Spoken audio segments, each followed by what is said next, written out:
আছো? আশা করি অনেক ভালো আছো, আমি অনেক ভালো আছি। তো আজকে ঘুম থেকে উঠে চলে এসেছিলাম আমাদের ছাদে। তো দেখো এখানে কত ফুল ফুটেছে, আর এখানে বেলফুল গাছ একটা মাত্র আজকে ফুল পেয়েছে। তো চলো একটা ফুল নিয়ে নিচে চলে যাই। এখানে আমি ঠাকুরঘরটা আগে থেকেই গুছিয়ে গেছিলাম। তো এখন এই বাসনগুলো নামিয়ে আমি আমার রাধাকৃষ্ণকে স্নান করিয়ে নেবো। ফার্স্টে আমি আমার কৃষ্ণকে স্নান করিয়ে নেবো। তো এই দেখো কৃষ্ণকে স্নান করাচ্ছি এখন। কৃষ্ণকে স্নান করিয়ে আজকে আমি এই পিঙ্ক কালারের ড্রেসটা পরাবো। তো চলো এই ড্রেসটা পরে কিন্তু কৃষ্ণকে খুব সুন্দর লাগছে। তো এই দেখো আমার রাধারানীও কিন্তু বলতে বলতে রেডি হয়ে গেছে। তো এই দেখো দুজনকে আসনে বসিয়ে দেওয়ার পর যে বেলফুলটা এনেছিলাম ওটা রাধারানীর হাতে দিয়ে দিলাম।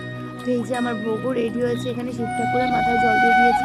তারপর ভোগ সবাইকে নিবেদন করে দিয়ে এখানে ধূপকাঠি আর প্রদীপ জ্বালিয়ে নিয়েছি। তারপর আমি ঘন্টা বাজিয়ে আমার পুজো দিলাম। তো তারপর আমি নমস্কার করে আজকের মতো আমার পুজোটা সম্পূর্ণ করলাম। তো আজকের ভিডিওটা কেমন লাগলো কমেন্টে জানিও। বাই।